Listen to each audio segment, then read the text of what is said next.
say thank you for being a guest on my talk show. Absolutely. I really appreciate you having me on here, and I like what you're doing. I like your message, and I've checked out a couple of your videos, so I'm very happy to be here. Well, with that being said, there's actually, I'm going to answer that question. What videos have you checked out, and which ones were your favorites, and which ones didn't you care for? I didn't check out a ton. I checked out a few. A lot of people I recognized that I grew up with. Obviously, we're both from the same area. A lot of people that I probably haven't heard their name in a long time or spoken to in a while, and I just clicked on their video and kind of scrolled through and learned about what people were up to these days that I haven't thought about in forever. So I think that's pretty cool. It's a nice little networking tool you've got going on there. Yeah, absolutely. For actually, I'm going to skip the speech because everyone heard it for 295. No, give the speech. I like the speech. Now, for everyone who wants to know what uncensored is, uncensored's my way of showing people that even with a learning disability, I can still overcome controversy and reach my goals in life. At the same time, I'm able to turn myself into a perfect example for people out there dealing with any types of learning disabilities or disabilities in general that you should never give up and you should prove to them you can still mount this up and no matter what. It's a half hour, 45 minutes every time. Say anything you want, curse if you want to. And starting off, while on the subject, I guess you were referring to the Mondo Woodbury interviews, right? Sure. Yeah, yeah, yeah. People we went to high school with. Which ones did you like? And there's people I'm trying to get, but I'm gonna Oh, we name got to track some. them down. There's some names I'm gonna shoot off to you in a little bit, but do you think it's good? And if you could had a chance to look at my earlier work in season one and two, there's a big difference in video quality. Sure, sure. Um, let's see specifics. I remember Chris Dowds, and I didn't really know Chris that well, but I know he was in my brother's grade, and his was really interesting because of what he's doing now, and I was fascinated by it. And he was going overseas to film a documentary about people who were oppressed, and it was really interesting to hear that he was doing that just because I think it's unique, when someone can try to have an impact on the world that way and try to show stories. And it's kind of what I do. I like to, show the world stories, not to that degree that affect lives like that, but I do like to bring stories to light that interest people. And I thought his career in making documentaries was pretty interesting. And I actually sat there and listened for probably the majority, if not all of it, that day. Once I was looking through all your videos. Well, if you're interested, I would love to work with you. You promote me, I promote you. It's just basically how people grow. Sure, sure, sure, absolutely. Now, there's a couple names I like to shoot off. Were you friends with Elise Brown, Name sounds familiar, yes. Danielle Duray? I don't think I know that one. Just one I did recently. Sarah Otis. No, don't know her. What about see, looking for some good people. What year were you? I was '03. What year were you? I started in 2003, but I graduated in '06. Okay, okay. We might not have overlapped if you started fall of '03. I graduated spring of '03, so there's a chance we might not have overlapped in the big old prison. Okay, well, speaking of that, uh, for people who want to know what Mono Woodbury is, just go type in Mono Woodbury, and basically it could be a shopping mall if they really wanted to do something right, but from the inside's beautiful. Yeah, and the inside's really beautiful. The outside looks like a freaking mental institution. Yeah, I was the first graduating class to go all the way through from freshman to senior year. So a lot of what was learned about the school was learned because of the people in my grade having to deal with all the issues that we had. I mean, I remember trying out for freshman baseball, and we were sprinting or doing stairs. We were going from the top floor to the bottom floor. I want to say there was five floors to run for tryouts. but the bottom floor wasn't done yet. It didn't Right. exist. There was still dirt on the ground. So that was interesting. I mean, to see the high school continue to get built while you're going to class, it was a little distracting, but it's a it's a big old high school, man. I can't believe that I went there for 4 years just because it was so overwhelming as a freshman, and then by the time you leave as a senior, you're looking back on it and you're like, I hope I never see this place again. Do you still have your yearbooks or not really? I don't have them with me here. My parents have it in their house down in Atlanta. I left the Monroe area after I graduated high school. My whole family did. So all my yearbooks are down there, and I haven't looked at them in a long time. But maybe I might have to next time I'm down there. Well, if you're ever in the area, we should definitely hang out. Sure, absolutely. I'm never up there. It never seems to work out. I've been back. Oh God, since 2003, let's say since 2005. I've probably only been back in Monroe maybe 7 or 8 times. Well, on the subject, did you, and I'm going to pass the show over to you in a couple minutes, and you can ask me anything you want. Who were your favorite teachers? Who did you hate? And you're talking about the C4 when it was being built, right? Not the Yeah, yeah, D4. D4 was kind of relevant at that time. yeah. Let's see, teachers that I don't remember hating teachers. I think teachers hated me, and they probably had a right to. I'm still an annoying person. I'm the same person I was when I was like 17 years old. And I found out at a young age that it's really easy to get under adult skin and to annoy them. So I did it. And if I was a teacher, I would have kicked my ass. If I was, I would not have put up with the stuff that came out of my mouth. But let's see, teachers that I liked. There was a teacher in middle school actually that had a big impact on me. His name was Richard Malone.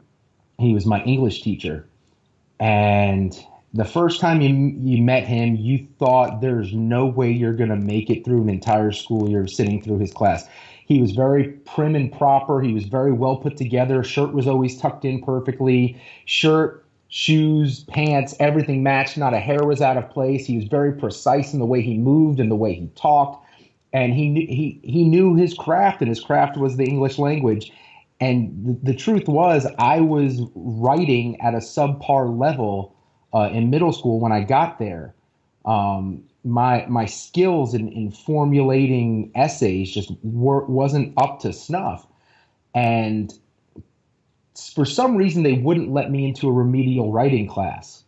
They said that I was testing too high, and he fought with the principals to get me put into remedial writing. And remedial writing gave me a lot of skills that year that I still use today. I mean, I've written for publications, mainly in the Southeast, some in the Midwest, but I've made my work in broadcast journalism. And a lot of the stuff that he ingrained in me then has followed me in my career as I've gotten older. And I am eternally grateful to that guy for fighting like he did to get me put into a remedial writing class to help me figure out what skills I needed to properly do this. And like I said, I mean, I won an award in college, the Georgia College Press Association. I came in second place in the entire state of all the colleges in the state of Georgia. Um, and it was because I had writing skills that he helped me get. And had I not been to remedial writing, there's no shot I would have any career in journalism like I do now. Yeah, absolutely. When I think about having an English teacher, I had Mrs. Roach, Mrs. Joan Roach. Uh huh. She was okay. I took all special ed classes, Sure. unfortunately. But, yeah, God gives you a shitty hand, but you're supposed to make the best of it, right? Exactly. But the favorite teachers that I had outside of special ed classes that I really liked were Mr. Simonson. I had Mrs. Simonson my senior year. What about, were you part of the audio visual department? No, I wasn't a part of anything. That's probably my greatest downfall in high school is I didn't know who I was. Shoot, I didn't know who I was like 4 years ago. Um, I I was not really. I played baseball. I played on the track team. I threw shot put in the winter in the 25-pound weight, and I had a good core of friends, but I wasn't part of a lot of groups in high school. I acted in my middle school years and in ninth grade, and then I stopped. It just I didn't fit in with what was going on there. I mean, Monroe is a very cliquey area, Yeah. and you can very quickly feel uncomfortable in a situation and know when you're not wanted. And I kind of felt that way there, that people didn't want me around, and I was fine not being there. Um, but I wasn't a part of any group. So, what would you like best about doing the audio visual stuff? Well, I have to give props to Mr. Tom Earl. He was a Yep. nice guy. When I first, I won't give out my last name. We can talk about that off the air.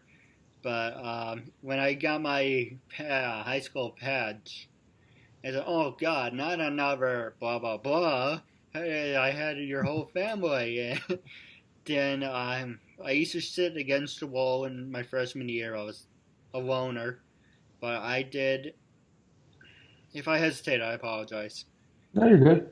Uh, when I used to look at my brother's yearbook, and I don't know how this has happened, but three people befriended me. One of them was Devin, not Devin, Dustin, I think Leviewitz. Yeah, he was the only other Dustin in town.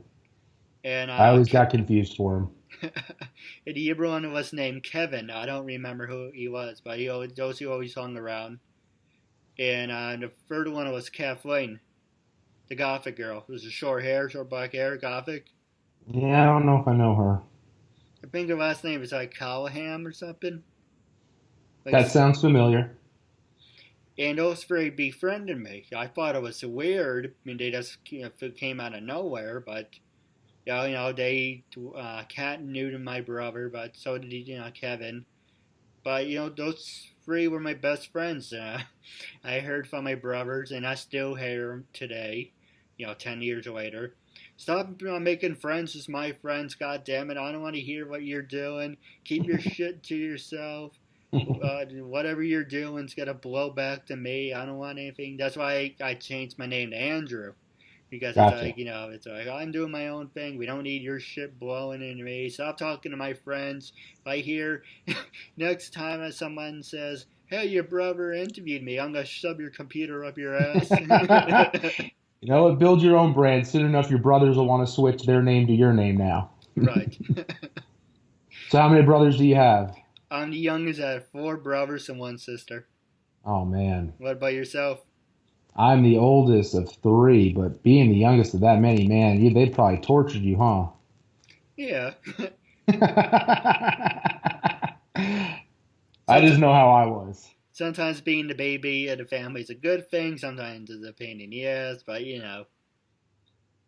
But Sure, sure. going back to Mr. Roll, AV had a lot of an impact on my life. I was a part of it, and this is in my book, by the way. But I'm trying to do over. Basically, make a long story short, without jumping around, I wrote Sure. a book, and I told Exuberus, I have a learning disability. I'm handicapped. I'm retarded. Can you please have someone? Now I paid like $200, $300 for it. I said, can you please have someone proofread it, make sure there's no spelling errors, and whatever it is, I just want it done. Okay, didn't even do it. And you And, paid them. and I got the book, and I said, my mom came from. It was my mom came from Long Island. So Hmm. instead of Long Island, it says I come from Longland. Oh, man. And instead of community college, instead of community college, it was comedy college. Oh, man. My brother was laughing so hard. He said, I can't take this. You paid how much for this? Oh, that is brutal, man. So I'm trying to do it over. but my dad used to do audio yearbooks. Okay. So like video yearbooks, and I started in 2000, 2001. I was, taking X-Men pictures, Batman pictures, and putting music to it. Joined AAV. Mr. O came up with the idea of doing the well, I came up with the morning show, but we can get to that. He wanted to do it's a box series of the coffee house, the talent shows, and all these other I things. performed in a talent show. Oh, what year?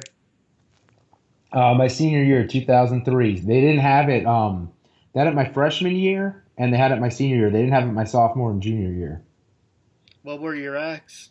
It was a one very popular act. That was it. It was me singing Def Leppard, "Pour Some Sugar on Me," and they made the mistake of giving me the wireless microphone, and I never told them that my plan was, once I found out I had the wireless microphone, to run off the stage. Yeah.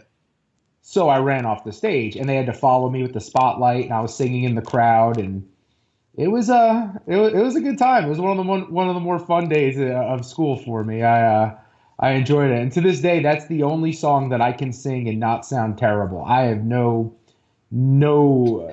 level of any talent when it comes to singing. But I actually sang that song as a joke at karaoke at Turner Field, where the Braves play, during a game, and it ended up on the Jumbotron up for a vote to win Fan of the Night. Now, I was just screwing around. I had no idea that was going to happen, but yeah, it all started at the Monroe Break Talent Show. Sorry to interrupt. No, Continue. that's fine.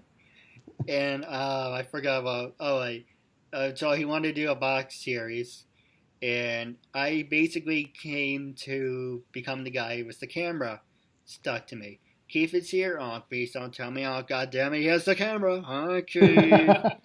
We hate you. Get away from me with our camera. So I was always had a camera, and I came up with VHS series doing AV 1, 2, 3, Sarah Blocks, Megan McGugert, Safina Kling, everyone was there. I don't know if you know them, but just like over the years. And it bothered me because I did a lot of stupid things. And like a long story short, one girl accused me of being a stalker because of my mannerisms. Okay. And I don't have the best mannerisms, and I apologize. I say it on the air. I said it to her over the years. I'm handicapped, and I'm socially awkward. I admit that, but I'm a good person. I have a good heart. I do stupid things, but I can't help who I am or what I do, and a lot of people took offense to that. And it's like, all right, so. I tried out for a couple talent shows, not in my freshman year. To make a long story short, my sophomore year, I couldn't be part of freshman year because I was failing every single class, and I didn't know what I wanted to do. And I had my brother's friends there. I'm going to ask you how you spent your 4 years, so here's mine. Freshman year spent with my brother's friends. Sophomore year, I didn't really guilt trip myself and guilt trip Mr. O when I may stay. Basically, I was failing. And he said, well, we can't have you here if you're failing. So this girl, Meg Klings, exactly in my book, word for word, came in, hey Keith, what's the matter? Well, and I burst out, yes, I'm a pussy. I just broke down, I started to cry. Because I found a place where I wanted to be, and they were freaking taking it away from me. So I got hysterical, and it's like, it's not fair, I really want this. And about after 10 minutes crying in the hallway, his assistant came out, Ngara, Noreen, whatever people want to call her, said, yeah, he's in the hallway crying. Okay, Keith, come in. I didn't answer at first. Damn it, Keith, I told you to come in, don't make me change my mind. And he said, tell you what, we know you have a disability, you have a learning disability. We're going to make an inception for you. Prove to me that you're not screwing us around, that taking it seriously, and we will let you stay. And first time you slack off or do anything, your ass is banned from the rest of the school years until you're done. My school teacher, I won't mention her name, but she was a bitch. But didn't like the fact I always hung around in AV. So she was always calling down. And so I was like, fine, I won't hang out in AV. I hang out in the gym with Mr. Simonson and Coach Earl, who is a scumbag. He hated me from Rosemary's, for whatever the reason is. I swear to God, for whatever the reason. I went to Rosemary's too, and Coach Earl really didn't like me either, so don't worry about it. I don't know what his problem was. He was obsessed with my family. He was constantly bashing me, but he was okay, I guess. I don't think he liked me too much, so you're right, man. So he hated me so, but at the time, I guess he tolerated me. So I used to hang out at the gym, so he used to call down from the gym to AV. Where's Keith? I don't know. Is he with you? I don't know. So it got to the point where, all this is in my book, like I said, got to the point where Mr. Roll refused to answer the phone. Mr. Simonson refused to answer the phone because it came up with the classroom number. This idiot came down in person to harass them. It's like, well, where's Keith? Why is he like it here so much?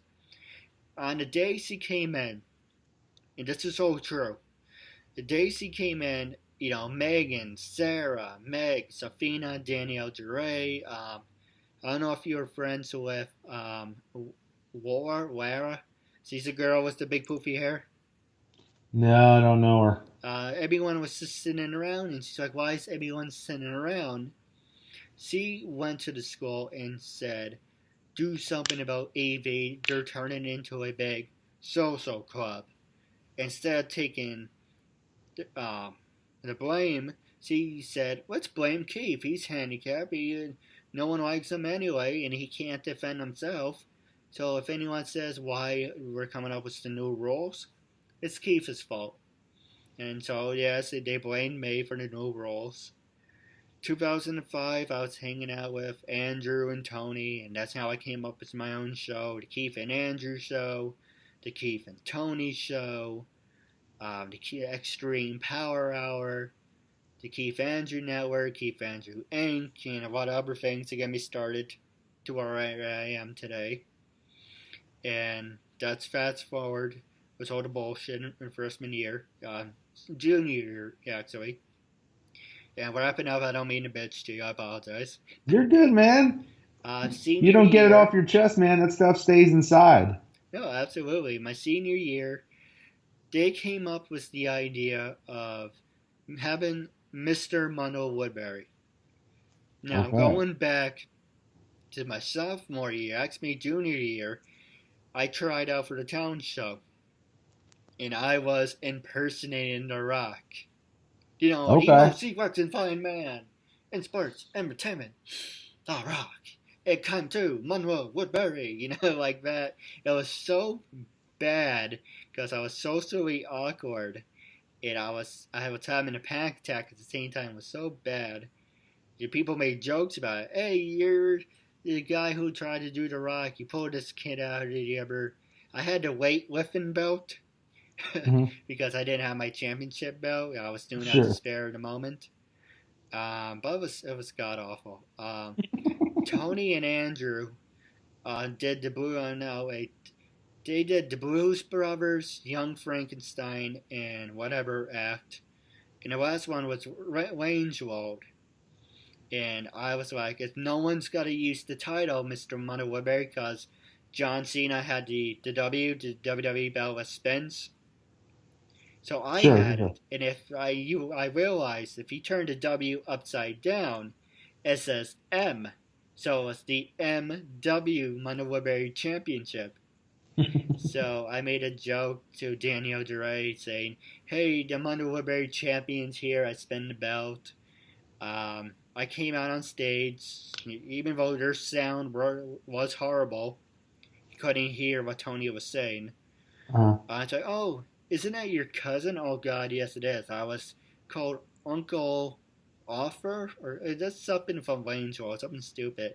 And I came out like, the champ is here, and Mondo Woodbury champion's here to spin the belt. And someone yelled from the audience, "You're not Mondo Woodbury, you suck." And I said, "You suck? Well, at least I don't swallow." And I just yelled it back, and I was like, "Yeah, I think I said too much." It's like, "Mr. Mondo Woodbury's here," and it's like, "Get off the stage, you asshole." It was horrible, but I had a lot of great ideas. So. What about you? How was your 4 years? My 4 years were pretty good. I feel like you only remember the good times when you look back. Let's see, freshman year, like I said, I was in a play. I was a freshman with a speaking role in Macbeth. If you asked me what my like 12 lines meant, I have no idea, still to this day, but I said them. I was a murderer in Macbeth. I got to kill a guy. I think I killed Macbeth now that I think about it. Um, that was interesting. That was an interesting time because it started. We tried out in eighth grade, so we started school, and the first day of school, I was staying until like 8 o'clock at night to practice. So it was like you're thrown into this fire of high school, trying to figure out where you belong, going to high school with people who have mustaches and goatees and beards and all wear deodorant and cologne. And you're like, I swear to God, I was playing with toys 2 weeks ago. Um, it was it was a lot to take in at once for me. And I definitely struggled academically because of it. I kind of stretched myself too thin.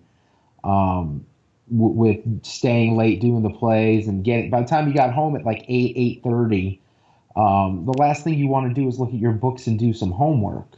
And now a responsible person would have done some homework while they were waiting to rehearse their lines at play practice earlier that day. Right. But I was like 15 years old. I was not responsible at all. That year, let's see, I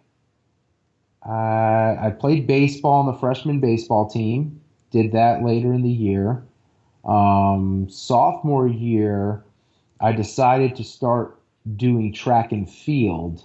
That was new for me. Obviously, I'm not in I'm not the proper physique to do the long distance running. I never running is not fun to me. Running is for people who want to see how much pain they can handle, and I'd rather just lay on the couch than be inflicted with pain. Um, so I wanted to throw. I was always enamored with the shot put. I thought it was interesting. I figured I was a baseball player. I threw not really hard, but average speed. Let's see what I can do. And it's a lot of big guys throw the shot put. So I did that and got to do that with some really exceptional athletes from the Monroe area. A lot of people don't know um, what the 25-pound weight is, but a girl in my grade by the name of Kristen Callan, I got to watch her, and I want to say sophomore year, she started to be ranked number one in the country or in the top five, and I think she eventually won the high school championship for that across the nation. But we had a great coach, the late Joe Pugliafico, and he knew what he was doing, and I had fun doing that in the winter, and they were trying to get me to do it in the spring, and I said no. I have to leave in the spring because that's when baseball is. I'm a baseball player. That's what I do. That's my favorite sport. I could never give up baseball. And then sophomore year was the first year, or probably the third baseball team I ever got cut from in my life. Probably got cut when I was 12 and from a travel team, but I had made all the travel teams before that, and that was the first time I ever got cut from a baseball team in high school, at least. I made the freshman team and sat there, talked to the coaches, and I'm still bitter about it. I don't know if you can hear it in my voice.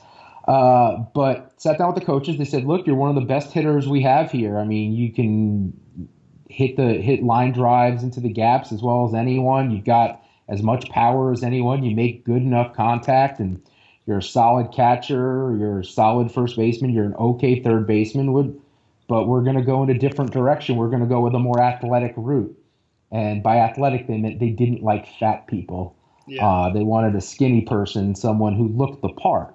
And I understood that. I didn't look the part. Whatever. I mean, I was an undisciplined 16-year-old. I'm an undisciplined 30-year-old right now. But I could play baseball. I'm not saying I was the best one there. I'm not saying that I should have started. But I knew I deserved to be on that team, and everyone who made the team knew that. And that actually hurt me a lot in 10th grade. Just because if you go look at professional baseball, who's the greatest baseball player of all time? A guy by the name of Babe Ruth. And guess what? He was fat.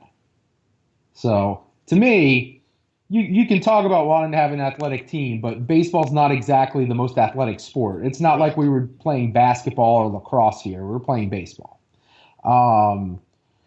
Junior year, God, I don't remember a lot of between the fall and the winter and the spring. I just remember, sports seasons, and I threw on the track team again, made the varsity baseball team after not making JV, which makes no sense.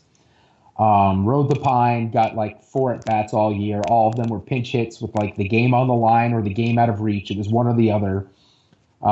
Struck out like every single time, trying to do way too much. Then senior year came, and senior year was awesome, man. It was like everyone that you weren't friends with, you all of a sudden became friends with senior year of high school. Yeah. I think it's because we all knew we only had so much time left together, and people stopped hating each other so much, and it was really cool. But again, played baseball. Actually ended up, because of people being academically ineligible, people getting hurt, or people quitting.